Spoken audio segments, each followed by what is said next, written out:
America রয়েছে, ইবনে তাইমিয়াকে কত কত বিলিয়ন ডলার দিয়ে এদের পক্ষে ফতোয়া লেখার জন্য তাদেরকে উদ্যত করা হয়েছে। আজকে ওয়াহাবিজম বলেন, যাই বলি, সালাফি বলেন, এরা তো ইমামুদ দুনিয়া বলে থাকে, দুনিয়ার সবচেয়ে বড় ইমাম ইবনে তাইমিয়া।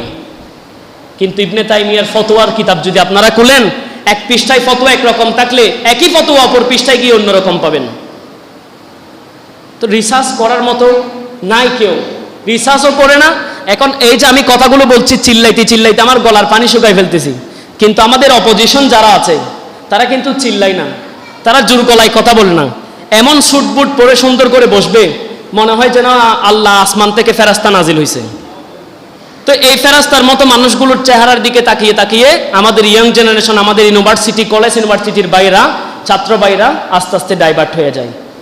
কেউ কণ্ঠের সুর দিয়ে নিয়ে যাচ্ছে মা বোনদেরকে, আবার কেউ মিষ্টি ভাষায় কথা বলে বলে নিয়ে যাচ্ছে, আবার কেউ আমাদের রিসেন্টলি এনায়েতুল্লাহ আব্বাসী সাহেব এই বিষয়ে কথা বলেছেন যে রাত্রের 12টার পরে নিজের স্ত্রীর হাত ধরলে কত ফজিলত।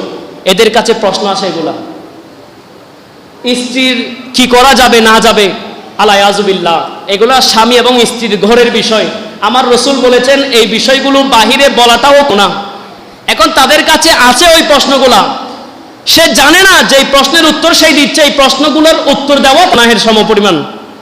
এই কথা যদি আমি বলি, তো আমাকে বলে তোমার ফেসবুকের মধ্যে ভিউ কত আছে? 1000 তো পুরাই না তোমার ফেসবুকের ভিউ। যে বলছে তার ফেসবুকের মধ্যে মিলিয়ন মিলিয়ন ভিউ, তাকে রাষ্ট্র প্রধানমন্ত্রী থেকে শুরু করে বিশ্বের, বাংলাদেশের বিভিন্ন হাই পার্সন মানুষগুলা চিনে, তোমাকে কয়জনে চিনে? তাহলে হাকিকতান আমি কিতাব পড়ে যেই কথা বলি, আমার কিতাবের পড়া, আমার কথার মধ্যে কোনো ওজন নাই, ওজন তার কথার মধ্যে, কারণ তাকে বড় ভাইরাল করা হয়েছে। আল্লাহ সুবহানাহু ওয়া তাআলা আমাদের প্রত্যেককে সঠিক বোঝার এবং আমল করার তৌফিক দান করুক।